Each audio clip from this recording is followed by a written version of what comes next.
on the main event.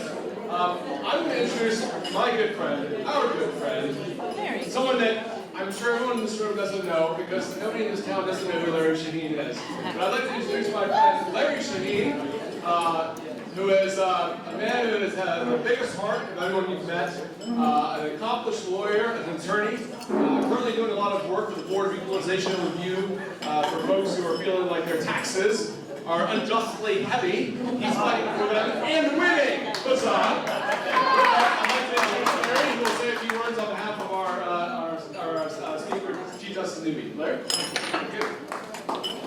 Thank you, Matt. This was just fantastic. You never know there was a mohawk in that thing. I mean, it's just shocking. As Matthew said, my name is Larry Shaheen. I'm a board member of the May 20 Society. Thank you, Scott. Where are you? He's around here somewhere. He puts up with me, and Julie does too, and I'm always very, very grateful for that. But for every young lawyer, there's one of those things that you kind of get to do that you really don't realize you're going to do. I didn't know I was going to be standing in front of you all this evening until about 20 minutes ago, as I was heading back from the Board of Equalization and Review hearing, getting some folks' property taxes lowered because they were unjustly assessed a higher value than they should be. Which is fun. For a young lawyer, there is no greater honor than having an opportunity to introduce the Chief Justice of the Supreme Court of North Carolina. And it is an especially special treat for me to get to introduce this. Paul Newby is the closest thing we have to a state treasurer, given his history and what he has done for our state. Born in Asheboro in 1955, raised in Jamestown, graduated with a Bachelor of Arts in Public Policy Studies from Duke University, JD from the University of North Carolina, served as a judicial intern in the United States Supreme Court, and interned in the 18th Judicial District Public Defender's Office. He began practicing law in Asheville, and later served as Vice President and General Counsel of Cannon Mills Realty and Development Corporation in Kannapolis. In 1985, Chief Justice Newby was appointed as Assistant United States Attorney for the Eastern District in Raleigh, where he served for over 19 years. During this time, he taught many courses and received the Crime Victims Fund Award. But that's not the most important thing he did. While serving as the Assistant United States Attorney, he actually played a role in what is our state's greatest story in the recovery and staging of an undercover operation to reobtain our state's copy of the Bill of Rights, which was an unbelievable triumph and something that people have been trying to accomplish for years and years and years. But you'll never hear him brag about it. You'll never hear him boast about it, because that's just how humble he and his wife are and the kind of leadership they're bringing to the state Supreme Court. Chief Justice Newby, of course, after serving on the court for a number of years and being just a mentor and role model for someone like me, a lot of young lawyers that want to value liberty and doing everything we can to live up to the example of the Constitution and what it is that we're supposed to represent here. When we were asked for a speaker, and I thought there could be no better speaker to speak on the issues that we as a group both seek to espouse, to teach, and to continue to live on inside our communities. So folks, we are in for a very, very, very, very special treat tonight as we get to hear from our North Carolina Chief Justice of the Supreme Court, Paul Newby.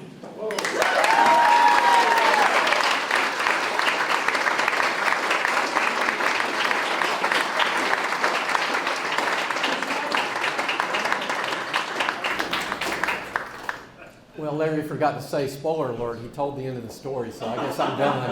I just enjoy the food. First off, my wonderful wife, Macon, is right here behind every successful man of a shop job.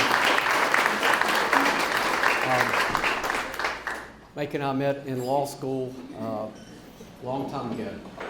For me, she was there as a child prodigy, just to be clear.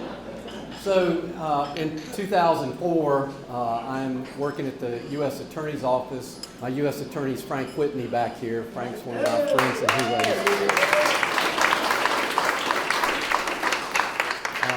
he encouraged me with what I told him was just a weird dream that maybe I might run and be elected to the Supreme Court. I don't think Frank gave me the slogan, Scooby Dooby, vote for Newby, but he didn't dissuade me. So I got elected. I mean, I'm a nobody, and here I am on the Supreme Court, and I've been an assistant U.S. attorney for 19 years. So I say, I need to start digging into our state constitution, digging into our state history.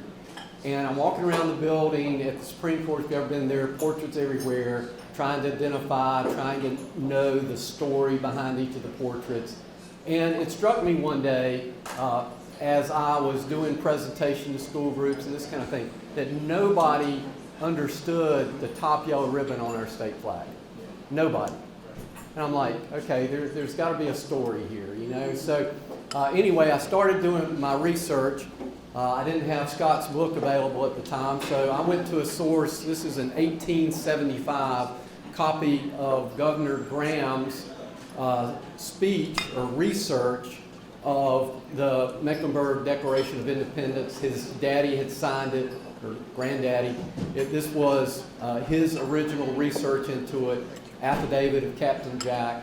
I became a true believer. So I want y'all to know that at the Supreme Court of North Carolina since 2005, I have done a seminar for all the law clerks of the Supreme Court and the Court of Appeals on May the 20th. Every year we have Neck Deck Day.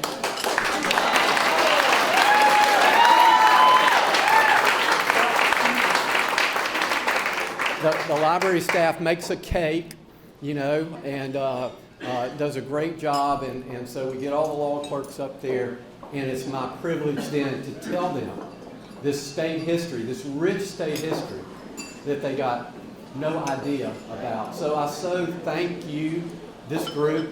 It encourages me because our state constitution since 1776 has said a frequent recurrence to fundamental principles is absolutely necessary to preserve the blessings of liberty. As an old guy, I'm seeing the blessings of liberty slipping through our fingers, and I'm so grateful for organizations like this that help us recur to these fundamental principles. So that's my personal thank you to y'all.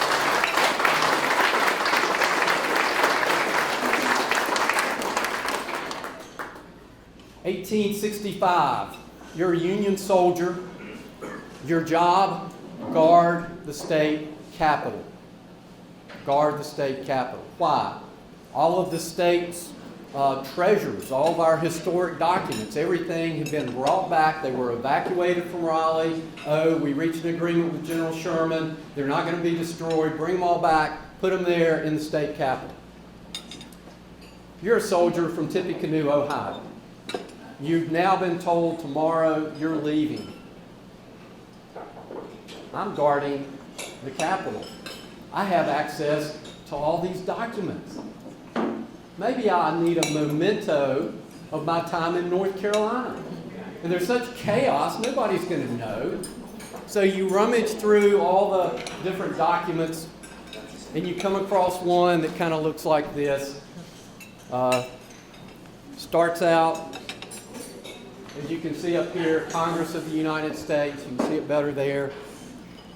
You see down here at the bottom, there's a signature with John Adams. It's got Muhlenberg. You probably don't know who Muhlenberg was, who was the first Speaker of the House, pastor who then came on to be the Speaker of the House.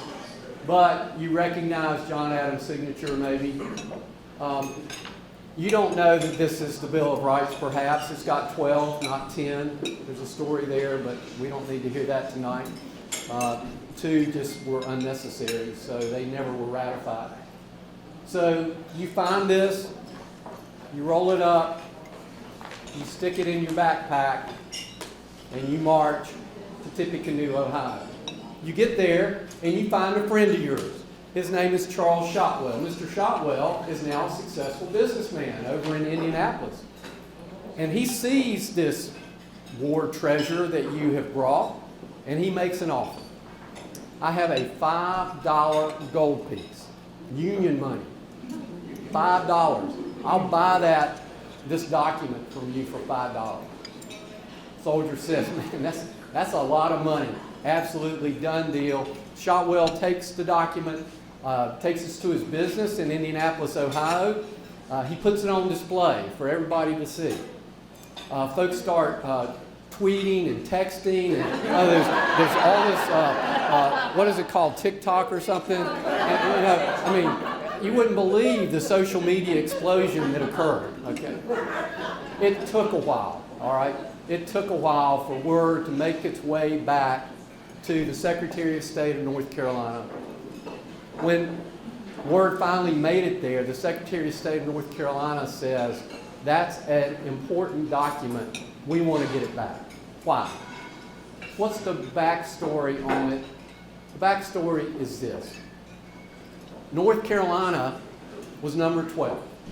Did y'all ever wonder why North Carolina was the 12th state to ratify the federal Constitution? I mean, when I was in grade school, we're number 12. I'm like, golly, we're not even in the top 5? Not even top 10? What are we, just slow? What's going on? We were principled, folks. We were principled. We were principled because we believe power corrupts, absolute power corrupts absolutely. We're the only state to have considered and voted down the federal Constitution. It was July the 21st of 1788.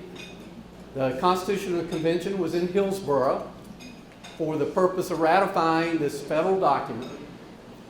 We voted it down 2-1. We said, we will not ratify. I know, y'all are looking surprised. I was a small child. I remember it well. It's like, you're kidding me. You're kidding me. We just voted down the federal Constitution. And this is big. This is big stuff. I mean, you got these 11 states, and you got us. I mean, we're this nation unto ourselves. We think we're Charlotte, right? I mean, we're just out there by ourselves. We voted it down. We made it clear that we would not ratify unless there was a Bill of Rights. Madison and Hamilton in the Federalist Papers argued no need for a Bill of Rights. They argued based on this, okay? This is actually, you don't have to pay for this, but this is Constitutional Principles 101. The state and federal constitutions are very different documents. The state constitution says we, the people, exercise all of our political power through our elected representatives, i.e. the legislature, okay? And that our state constitution is a limitation on power. The legislature, acting for we the people, can do whatever can enact any policies they want to, unless it's expressly prohibited by the state constitution, has to be found beyond a reasonable doubt, because it is restricting what we the people can do. The federal constitution, very different document, is a limited grant of power. Whenever somebody goes before Judge Whitley, the first thing he's going to ask, or Whitney, sorry, Frank.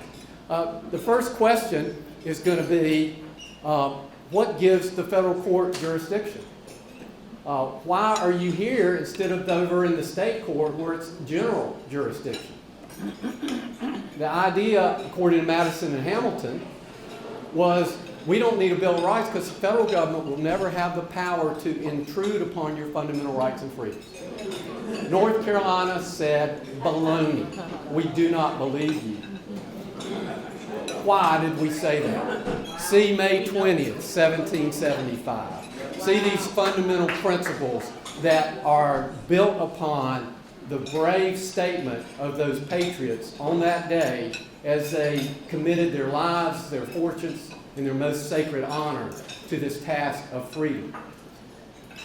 The shot heard round the world. What was that shot? Let's be clear about it. It wasn't a musket being fired.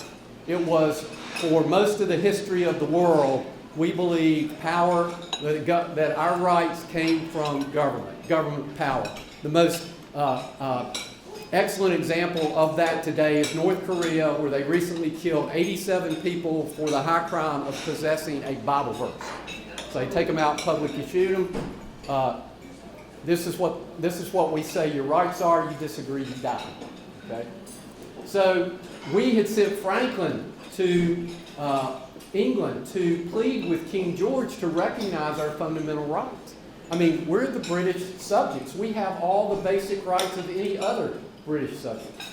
Well, that got nowhere, and it proved true that there was no reconciliation when King George sent his troops to kill his subjects at the battles of Lexington and Concord. The shot heard around the world is, okay, King, our rights don't come from you. They come from a higher source. And Jefferson would later say it this way: we hold these truths to be self-evident, that all of us are created equal and endowed by our Creator, endowed by God with certain fundamental rights: life, liberty, pursuit of happiness. And government is instituted among people to protect, not tell us, but to protect these fundamental rights and freedoms.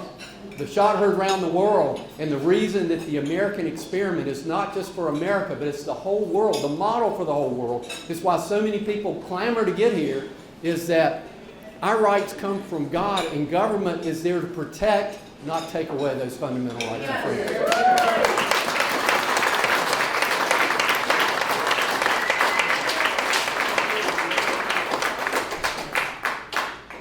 Recognizing this, being principled people, understanding our roots with the Mecklenburg Declaration of Independence, and build upon that the Halifax Resolves, April 12, 1776.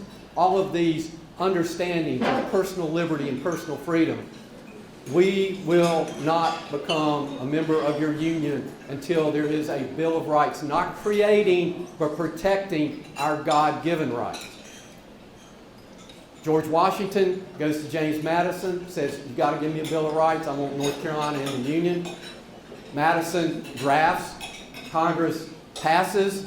There are 14 original copies. 14. One for the federal government, one for each of the 11 states that had ratified, one for North Carolina, who had voted it down, and one for Rhode Island, who frankly just wasn't participating at all. That's just the way that they did things. So that document makes its way down here in the fall of 1789. We have a second constitutional convention, this time in Fayetteville, based on the strength of this document and it being ratified. We voted to join the Union. That's why we were number 12. Wow. So this document, very, very important to the people of the state of North Carolina. So our Secretary of State, hearing that there's a businessman in Indianapolis, Indiana, who has our original copy of the Bill of Rights, wrote to the Secretary of State of Indiana, "Dear Sir, we understand one of your fine citizens," now they didn't know it was Shotwell, but we understand one of your fine citizens has our original copy of the Bill of Rights. Will you help us get it back? Secretary of State of Indiana wrote back and said, "You seceded, you lost, you lose. No."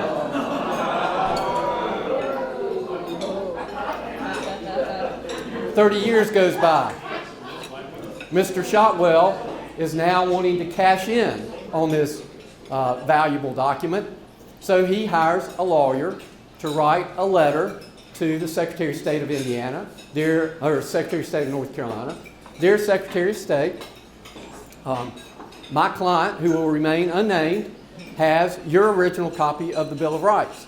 You will be grateful if he gives it back, and I'm sure you will pay him a finder's fee. He, being a gentleman, would love to make that transaction." Secretary of State of North Carolina wrote and said, "Dear sir, we consider it stolen property. We cannot pay tax dollars for stolen property. And if this individual is a gentleman at all, he can take no pleasure from depriving all of the people of the state of North Carolina of this very significant document." I never met Mr. Shotwell. I have no idea if he was a gentleman. He was not that kind of gentleman. So he passed it down to his son, who passed it down to his two daughters. It's now about 1992, 93. The two daughters go to Sotheby's and they say, "We want to sell this document. We understand through our family history, through our family oral history that this belongs to the state of North Carolina, but it's an original copy of the Bill of Rights. We understand these things are worth $40 to $50 million. We're, expecting a nice payday. Sotheby's does its due diligence. They get back with the ladies. Ladies, we're so sorry, we can't sell it. Why can't you sell it? Well, North Carolina still has a claim. My goodness, it's been since 1865.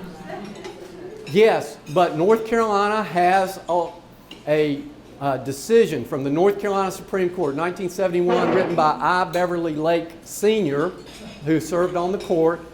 This case is State versus West, and y'all are a very intelligent crowd, so I'm going to tell you a little bit about that case.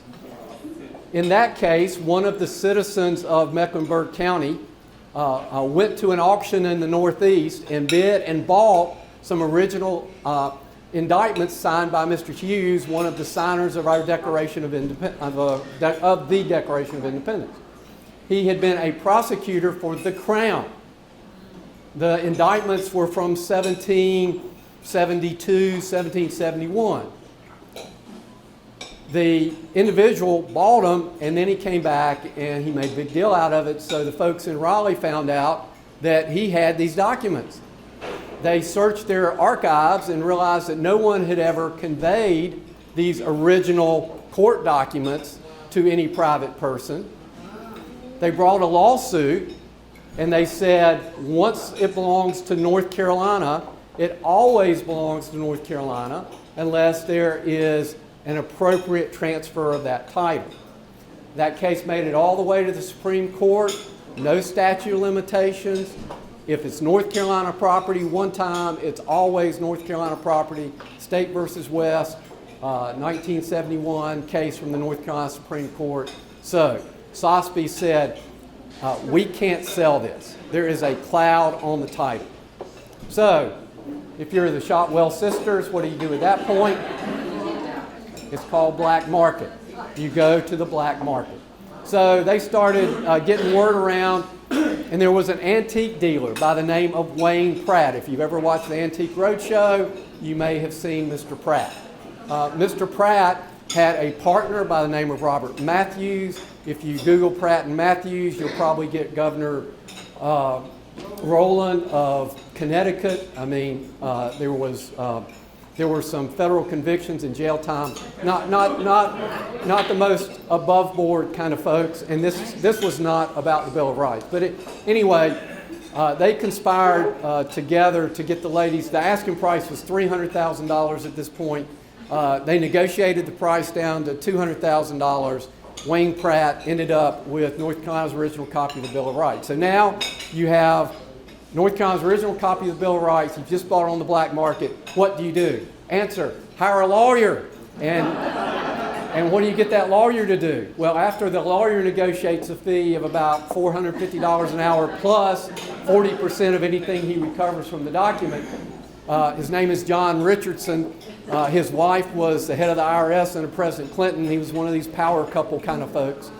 He got his law firm to do kind of a Chinese curtain and had certain individuals say, can we legally sell this, just to try to give himself some cover. But anyway, he wrote this letter to the Secretary of Cultural Resources. Dear Madam Secretary, my client, who will remain unnamed, has your original copy of the Bill of Rights. If you try to find out who it is or where the document is, it will be destroyed or taken overseas. If you're interested in purchasing it, the price is $10 million. Secretary of Cultural Resources shopped it around with Z. Smith Reynolds, some of the North Carolina foundations. Nobody wanted to pony up $10 million. Ultimately, she wrote back to Mr. Richardson, Dear Sir, we consider this to be stolen property. We cannot pay tax dollars for stolen property. We ask, parentheses, plead, beg, that he will return this document to the people of the state.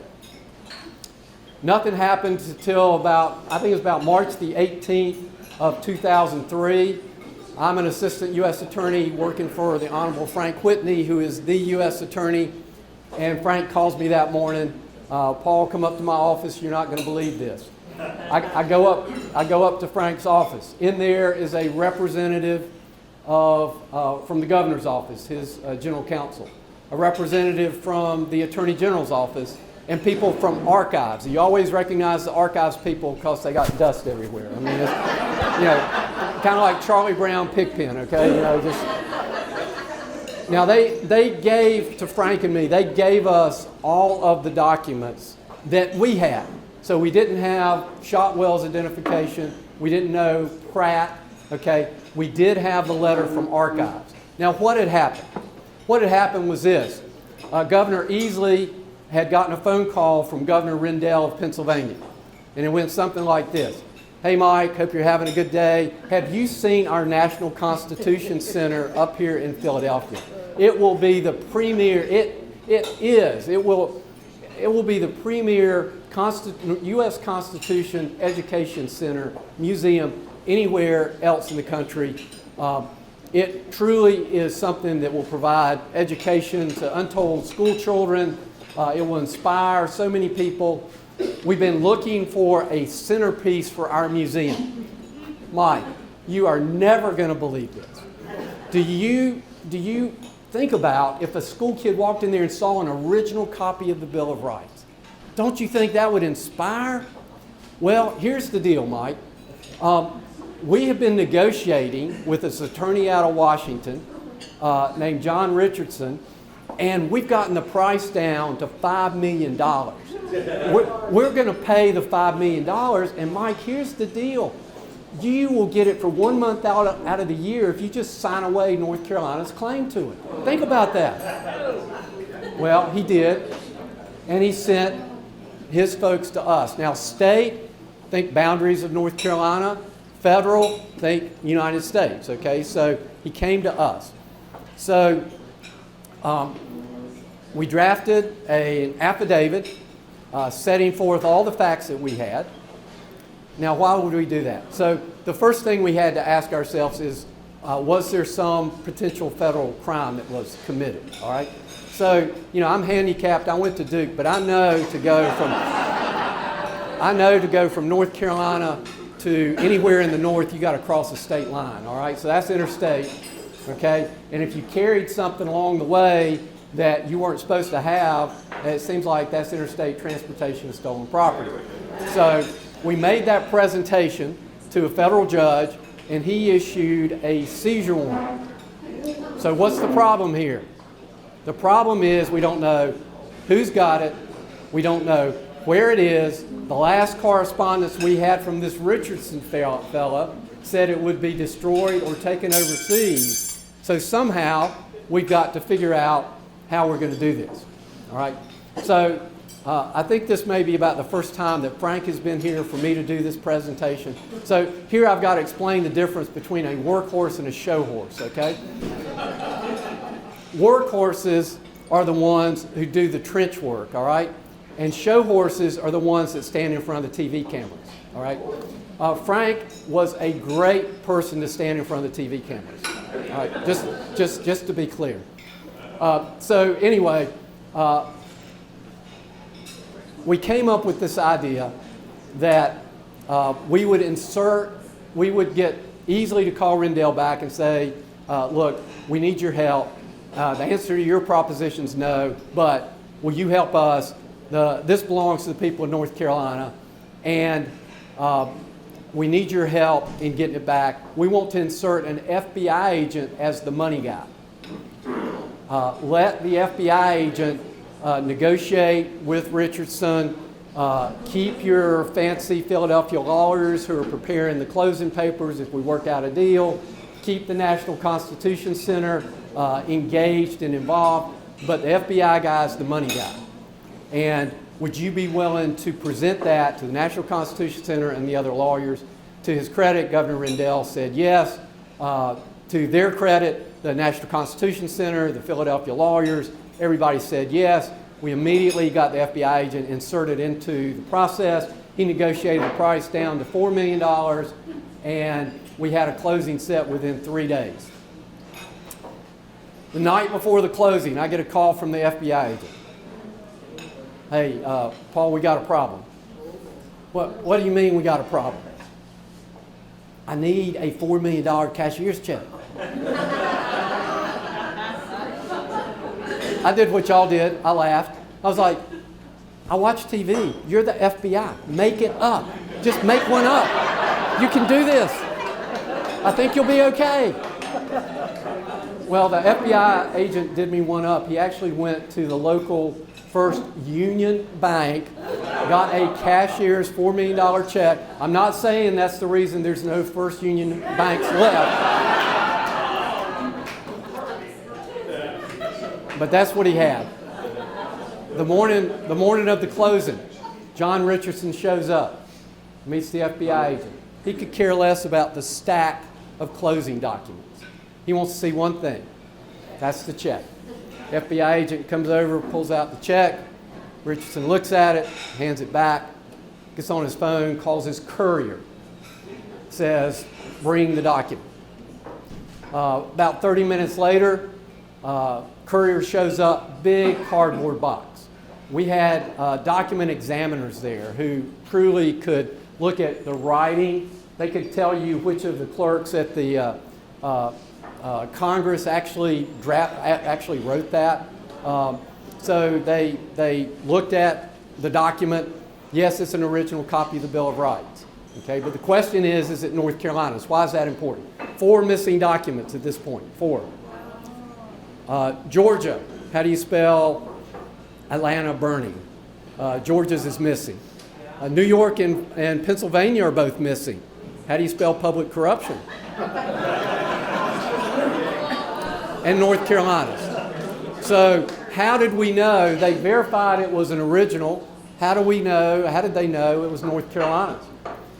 It came in a big frame, and the document examiners pulled the backing off the frame, and there was a notation from one of the clerks at the General Assembly saying, received this whatever day, 1789.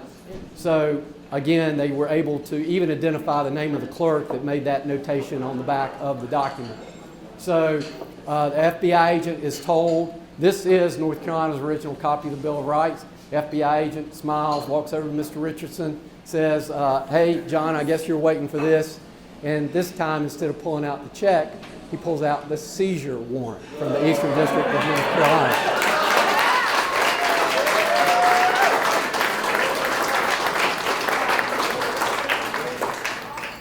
And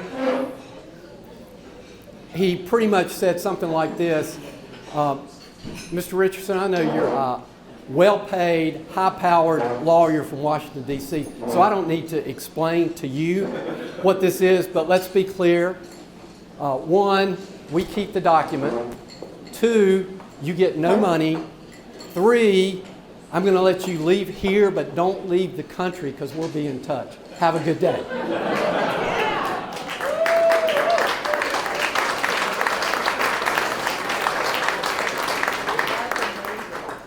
So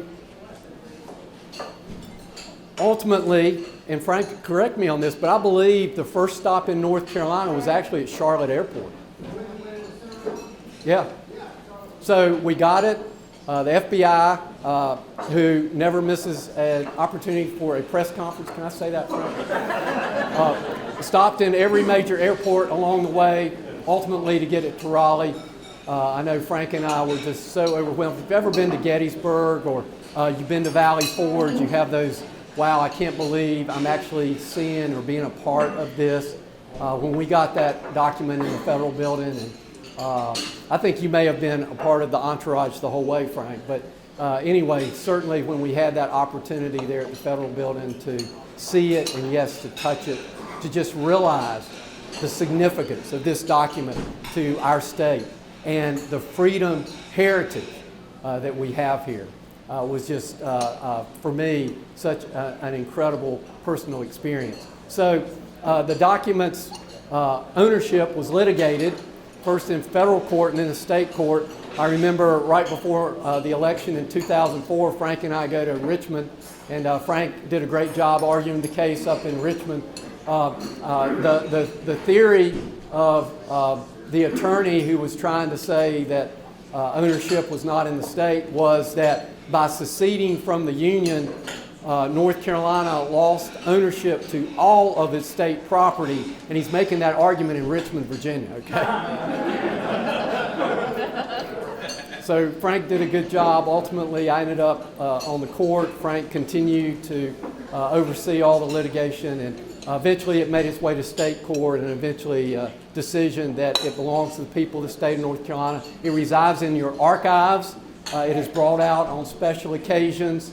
And I got to tell you, if you ever have an opportunity to go and to see North Carolina's original copy of the Bill of Rights, now you know the story that should help you get the goosebumps that are well deserved when you see that.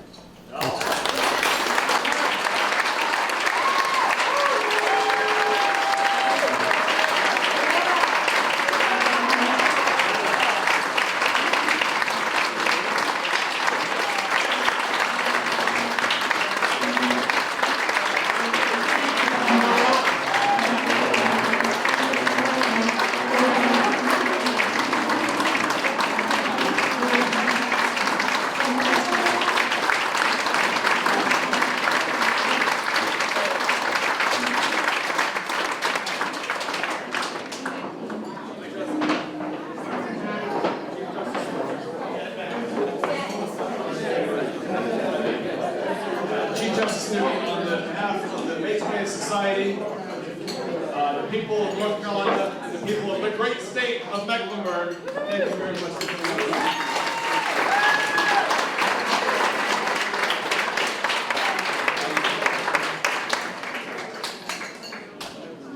All right, so the Chief Justice would like to take a few questions from the audience. That over-anxious hand tells me you want to ask him if he can get you out of a speeding ticket. No, that's not a perfect. Yes, please. Whatever happened to Mr. Richardson and the Shotwell? Okay, so I identified three folks, okay? So Mr. Richardson and Mr. Pratt immediately lawyered up. Mr. Richardson hired one of the best criminal defense lawyers in Raleigh and cooperated. And he also, and I mentioned that he had this opinion from his big mega law firm saying, well, it may be a gray area, but yeah, they can probably sell it. Okay, so you got that going on. But you also had Mr. Pratt, who issued a quitclaim deed to the state, giving his interest and tried to get a tax deduction out of it.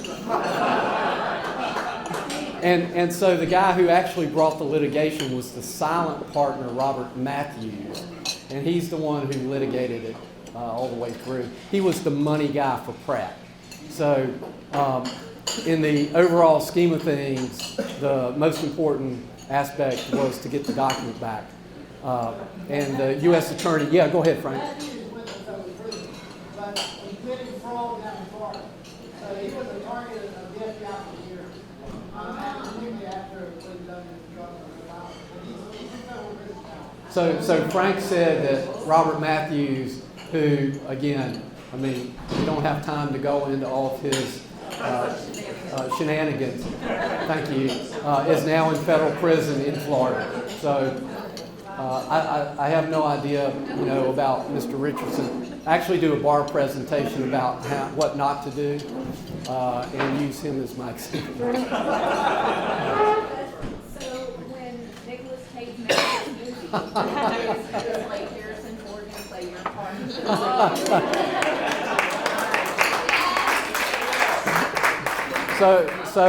So the question is, Nicolas Cage, Harrison Ford, who's going to play my role in this? All right. So Frank will probably, put his objection out there. Frank, who's going to play you? I think you said Alec Baldwin, right? Okay. Well, I don't know that I see any more questions, but thank you all so much.